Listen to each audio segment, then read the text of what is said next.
Okay, so I'm going to be talking about Fractal, which is the community I'm a part of in New York City. And I debated what final topic to go with for the front slide, but I've decided on how to start a campus without funding, land, governance, or ideology. Yeah. That in the lower left, your right, is that's our little mascot, Mandelbrot, the friendly fractal. The Mandelbrot set is a type of fractal. But our real mascot is Artemis Rose, who's my goddaughter, and I've taken every excuse I could to insert her in a slide, so I hope you'll forgive me. But I think you'll like it too. So this is back when I was kind of like a little mascot. That's my grandpa, Arthur Alterman, third generation private investigator. I was meant to be the fifth, but I did other stuff like this. So my grandpa was interesting in that, well, I thought it was interesting that he was a part of so many different little clubs and societies. You can see on here, Disabled American Veterans, Community Theater. He was a big ham. So he used to sit in the back of the theater, and mostly his job would be to say encore at the end. Like, they would invite him to do that. The Mayor's Committee on Community Relations, the Elks. He was like a grand master of the Elks, whatever that means. He's part of so many different things, and when I read this on his resume, I was kind of shocked, because I was like, people I know these days are not involved in this way. But then I looked at my grandpa on my mom's side, and it was a similar story. He was involved in like 20 different clubs. And then I started reading about just this concept of civic society and seeing the way in which it had dramatically declined in America. Like, it used to be kind of normal to be in so many clubs and societies, and now not so much. But, oops, there we go. So what I mean by civic society is a network of voluntary bodies which represents the needs of communities and promotes social well-being.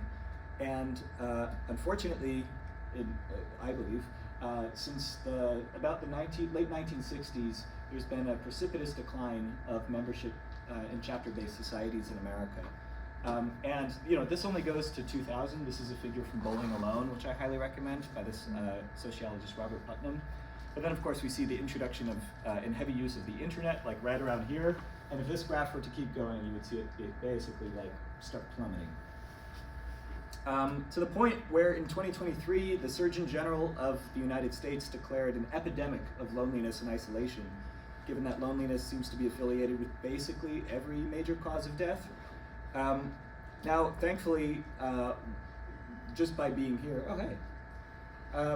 you're a part of an experiment, one of the many experiments to tackle this epidemic and reweave some social fabric.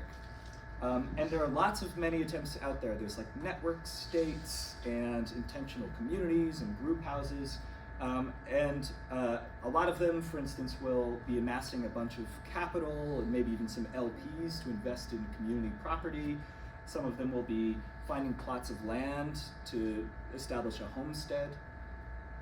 Some of them will use like DAOs and constitutions and laws and different roles.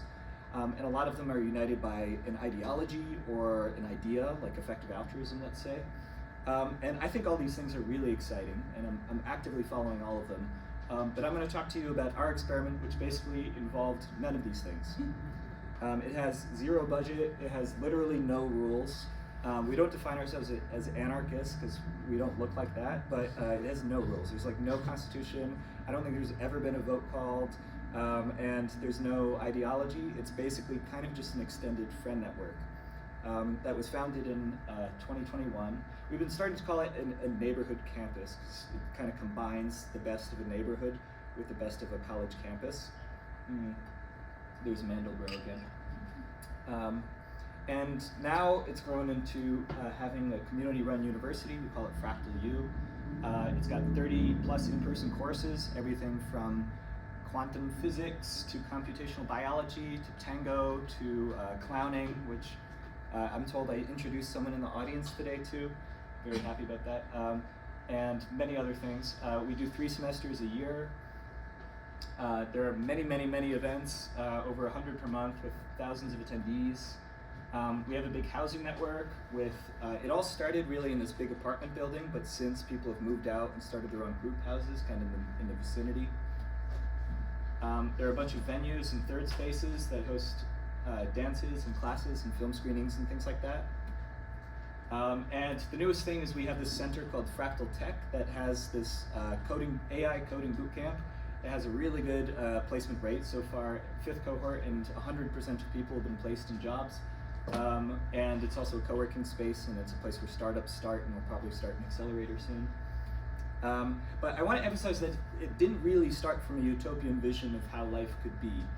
That was like very much not our ethos, and maybe it's slightly more becoming our ethos now that it's developed, but in the beginning we were all about starting like very teensy tiny.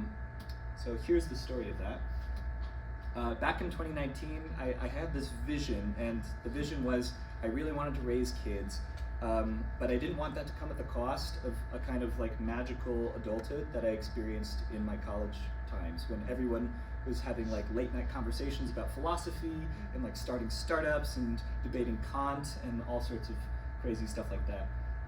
But I wanted to raise kids in a community that was kind of doing that. I mean, it sounds very similar to what Misha described, maybe Edge is kind of like right now. And so I kind of just would talk anyone's ear off who wanted to hear about that. And one of the people who would listen to me is my friend Andrew Rose, who had the same idea basically. And we were both inspired by the same examples. Here, this is the Embassy in SF. Do people know the Embassy? Oh, good. If you don't, you should. It's amazing. It's a co-living house that's been around for well over a decade. And it often operates kind of like a family, but it's also a cultural center. I gave a talk there earlier this week. There's also Radish, run by Phil Levin and Co., which we were really impressed by, where people co-purchase land and then they're raising kids together. But Andrew and I, we lived across the world. Hey, Dor. And so we went about this idea in our own different ways. My strategy was the following. I created a 36-page document full of grand plans and ideas about how we would get funding and scout for land. Like I mapped out different biomes and the natural disasters that might occur there, and like different political polarization things, and like if civil war broke out, where would we go? And if there was nuclear fallout, like how would we get out of there? And I mapped out like ideas for different spiritual practices that we would all adopt. Back then and I still am, I'm excited about like Vajrayana Buddhism, so I was like, okay, so we'll all be Vajrayana Buddhists. And of course I had a vision board that was very detailed, that started on Pinterest and then spread across this document, and it looked kind of like this. I'm still proud of the aesthetic of it actually. Yeah, I mean, I sent this to like my friends and family, and they were like impressed, I guess, by the size of this document. But it didn't really land. Also, is anybody hot right now? Feeling a little, yeah. I don't know if we can open one of these windows. Over there it's like 76. Oh, 76, that's too hot. I didn't come to the Bay Area for it to be 76. Okay, that's at 80 degrees outside, so that's the window. Hopefully that works.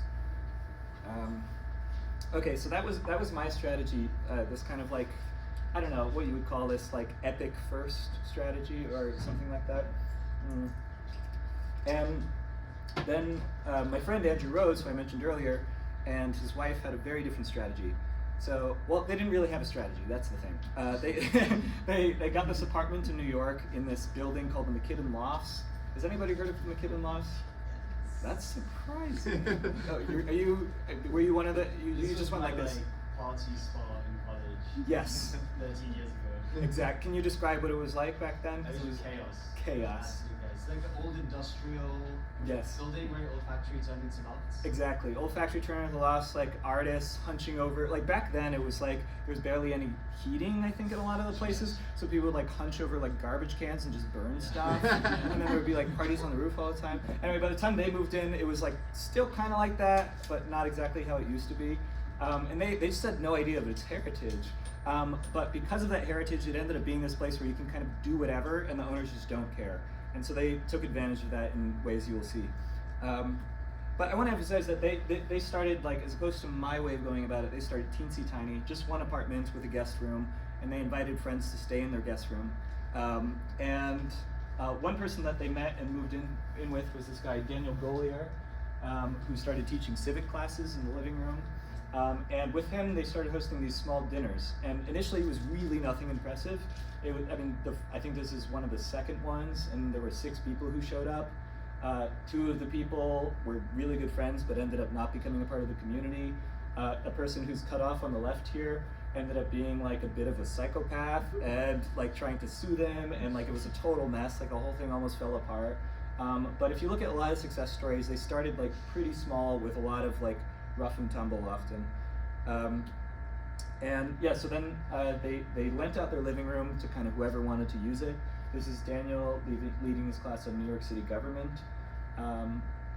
And then this is a friend of theirs who just wanted to lead like some kind of primal painting class or whatever.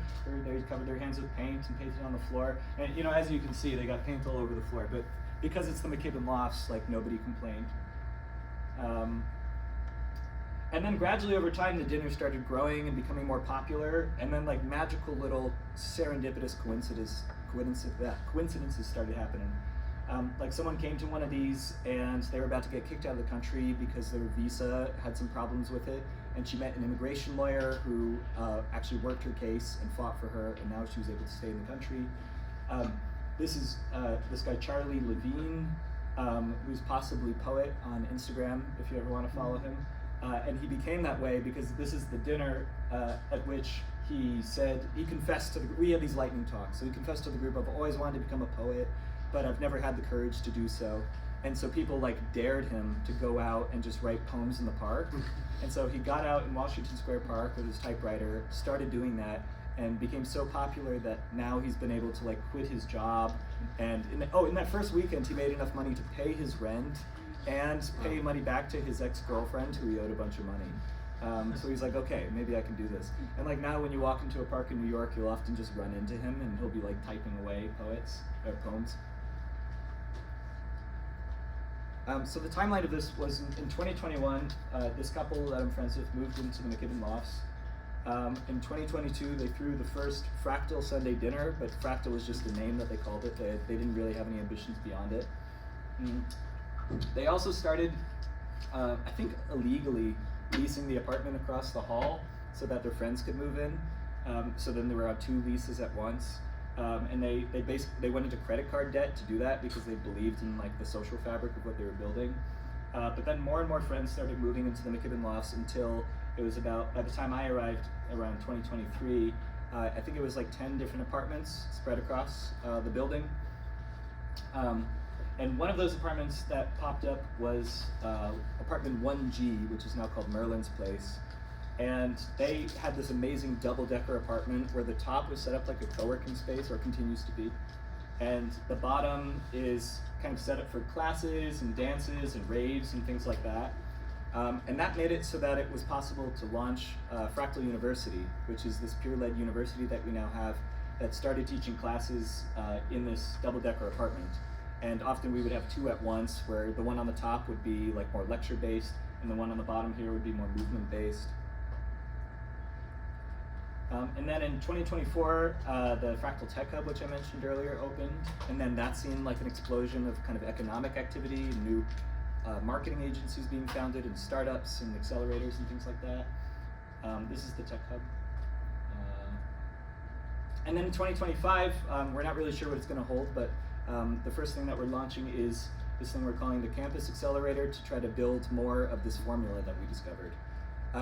But I want to emphasize that this formula, you know, even though we have a special name for it, of Fractal, it's not really anything new.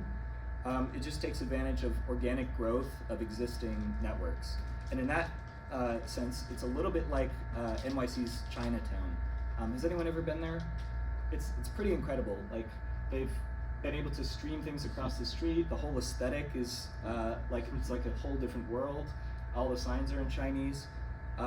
But in 1858, it started with just this one guy who was a cigar salesman, Ah Ken.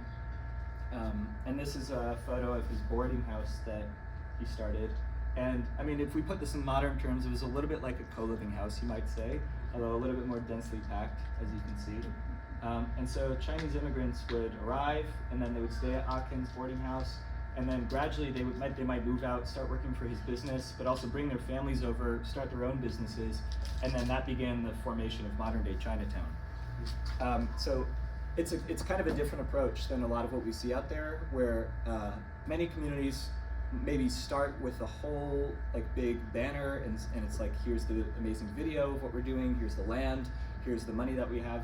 And I think that's an interesting approach. And then another one that you can go with is this kind of like start small and build it relationally. So that's the approach that we've attempted. And now a day in the life looks a little bit like this. Also, I think it is still very hot. I don't know if this is able to turn on. Let's see. I mean, I'm feeling the AC. Yeah. You're feeling the I AC? think so. I think you might also be nervous. Feels pretty hot. But you're doing great though. We're loving it. Yeah. Stand on the non-edge side of the projector. The projector's a little better, right? Oh, that's Alright, right. come on. Okay. Yeah, here's something. That is a little bit better. There's Okay. Okay, so here's a little day in the life of what it looks like. So if you can imagine that you're there in the McKibben Lofts, it's Sunday morning, and then you walk down the hall, you knock on the door of your friend's apartment, and you say like, hey, do you want to come to baby co-working? Which is a little invention of ours. So we have a few parents in the community, and they're very ambitious. They're interested in continuing their work, but they need someone to watch their kid.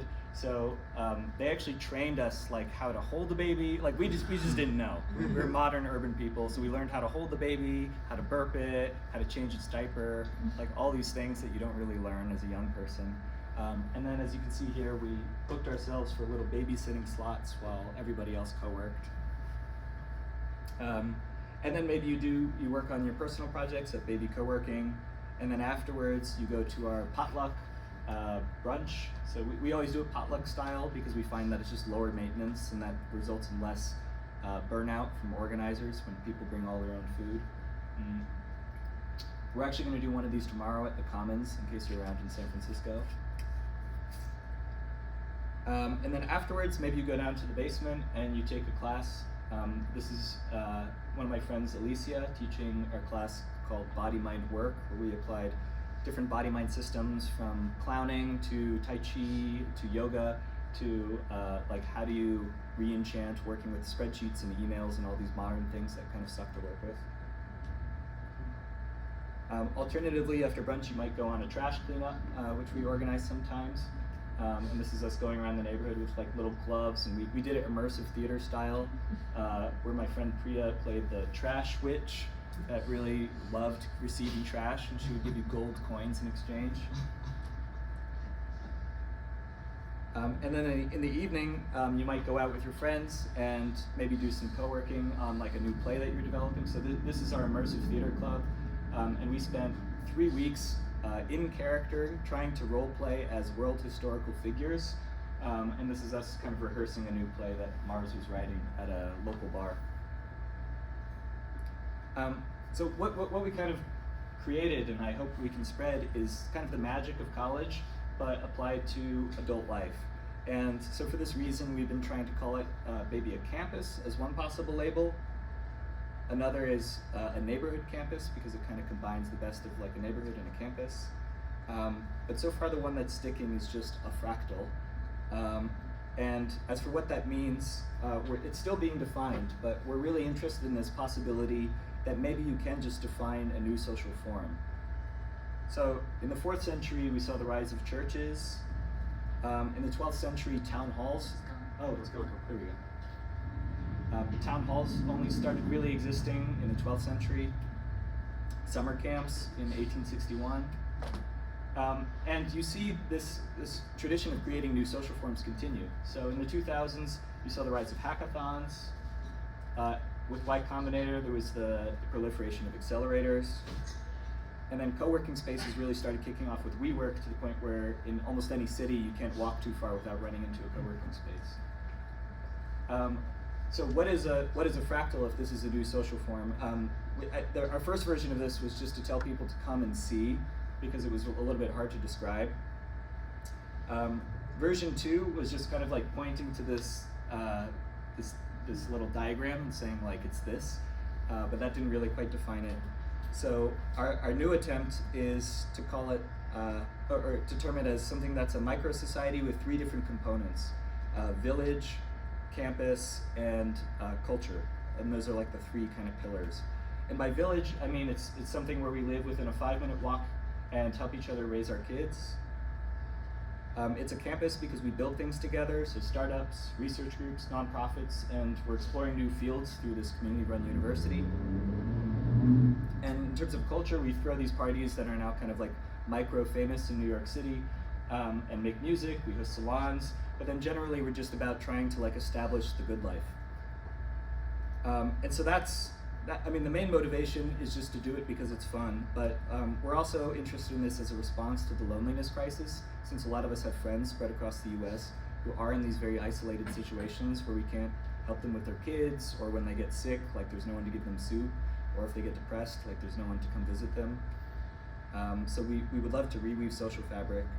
And then another thing we're interested in is the idea that there could be replicable conditions for this concept of scenius, which is a portmanteau between scene and genius, on the idea that a lot of moments in history where you have these geniuses, it turned out they were part of these really productive high collision scenes. So this is Bell Labs, which is responsible for many of the inventions that we still use today, Y Combinator, which I'm sure you know of, and then the Bloomsbury Group, which had John Maynard Keynes and Virginia Woolf all hanging out.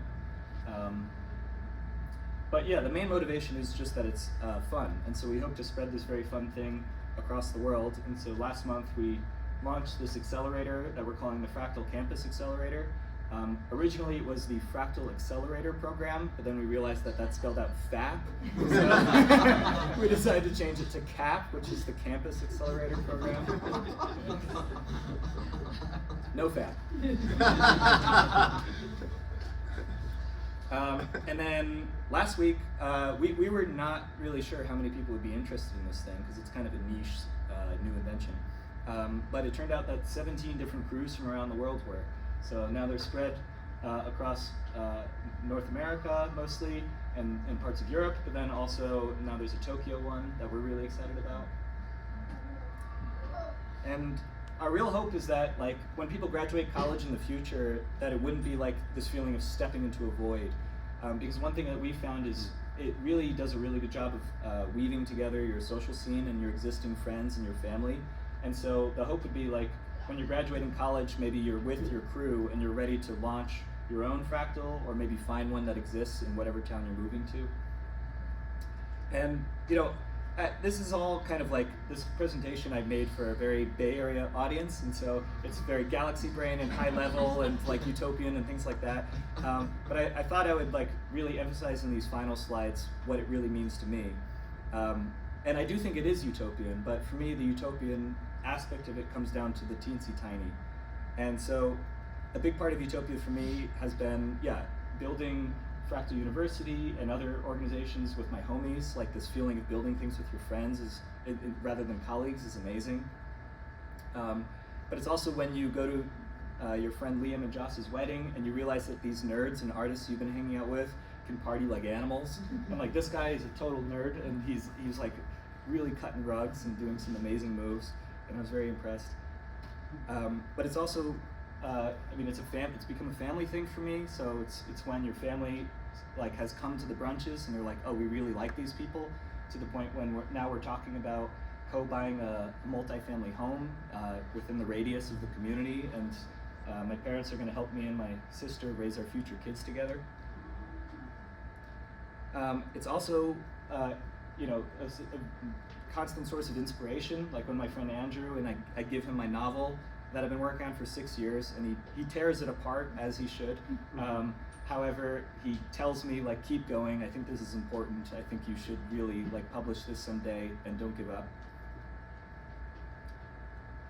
It's when your friends have a baby and the whole community swarms around them to help them out and like worship this thing and create structures like baby co-working so that they're not too stressed. It's when your friend Daniel Golier is looking for a husband, and so you tell the audience at Edge Esmeralda, like, if you know a handsome, ambitious man, this is a very good-looking and intelligent guy, so please send nice gay men my way to introduce to him. It's when, for me, your friend Kayla, you confess to her that you're actually pretty terrified about the future and what it holds and how to keep your family together when there's going to be so much chaos. And she looks you in the eyes and she says, "You're protected. Like, if you get sick, if you get depressed, we're gonna come to your bedside and help you." And then it's, for me, it's a lot of beauty. Like when I babysit my goddaughter every Monday and she looks at me like this, and then I actually saw her take her first step a couple weeks ago. And then in the evening, she tends to fall asleep on my belly because it's just a warm place to rest. And it's a lot of care. Like on my birthday, I was really sad for various reasons, and my two really good friends got together, and I had locked my door because I wasn't wanting to see anyone, but they climbed through my window and crawled into bed with me, and then they read me this Rilke poem, which I'll read